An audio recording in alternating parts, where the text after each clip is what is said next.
তৃণমূল সাংসদদের ঝামেলা, 3 সাংসদকে নিশানা কল্যাণ বন্দ্যোপাধ্যায়ের। এক মহিলা সাংসদকে আক্রমণ কল্যাণের। সৌগত রায়, কীর্তি আজাদকেও আক্রমণ। মহিলা সাংসদের বিরুদ্ধে কটূক্তির অভিযোগ। কল্যাণের বিরুদ্ধে সরব 2 সাংসদ।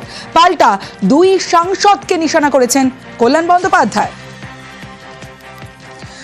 তৃণমূলের সাংসদদের ঝামেলা, 3 সাংসদকে নিশানা কল্যাণ বন্দ্যোপাধ্যায়ের। এক মহিলা সাংসদকে আক্রমণ কল্যাণের। সৌগত রায়, কীর্তি আজাদকেও আক্রমণ। মহিলা সাংসদের বিরুদ্ধে কটূক্তির অভিযোগ। কল্যাণের বিরুদ্ধে সরব 2 সাংসদ।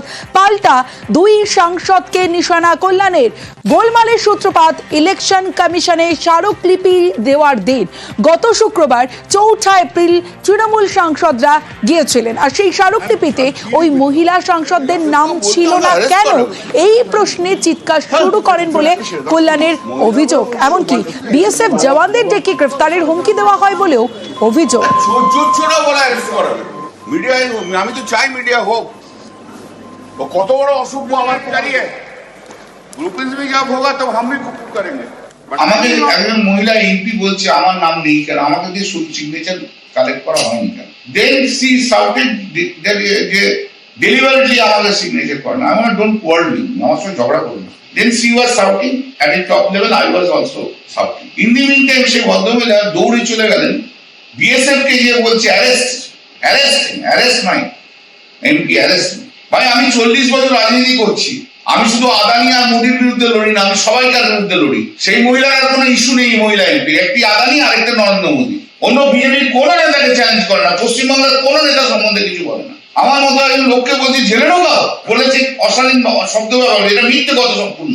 আমাদেরই একজন এমপি যে বাইরে থেকে এসছে, আমাদের প্রদেশের নয়, সেই বাইরের প্রদেশের এমপি সেই ভিডিওটা করে বাজারে ছেড়ে দিয়েছে। এবং এই যে মহিলা এমপি, এই মহিলা এমপি গত কিছুদিন আগে আমাকে ছোট লোক বলেছে ইন দি পার্লামেন্ট ইটসেলফ। এবং যে চিঠি ইলেকশন কমিশনে যে চিঠি পড়েছে তাতে সেই এমপি সই নেই।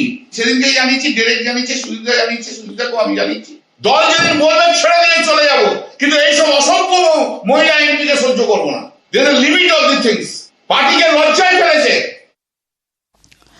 গোলমালের সূত্রপাত ইলেকশন কমিশনের স্মারকলিপি দেওয়ার দিন। গত শুক্রবার 4 এপ্রিল তৃণমূল সাংসদরা গিয়েছিলেন, আর সেই স্মারকলিপিতে ওই মহিলা সাংসদদের নাম ছিল না কেন, এই প্রশ্নে চিৎকার শুরু করেন বলে কল্যাণের অভিযোগ। এমনকি বিএসএফ জওয়ানদের ডেকে গ্রেফতারের হুমকি দেওয়া হয় বলেও অভিযোগ।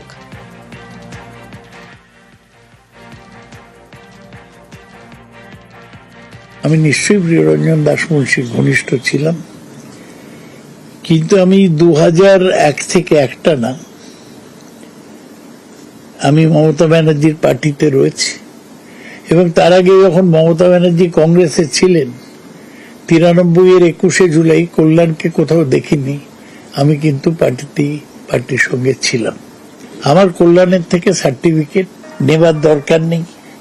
দুর্মুখ অনিয়ন্ত্রিত একজন মানুষ হিসেবে কল্যাণের মধ্যেই একটা সুনাম অর্জন করেছে। কিন্তু আমি মনে করি কল্যাণকে সরিয়ে দেওয়া উচিত চিফ হুইপ থেকে।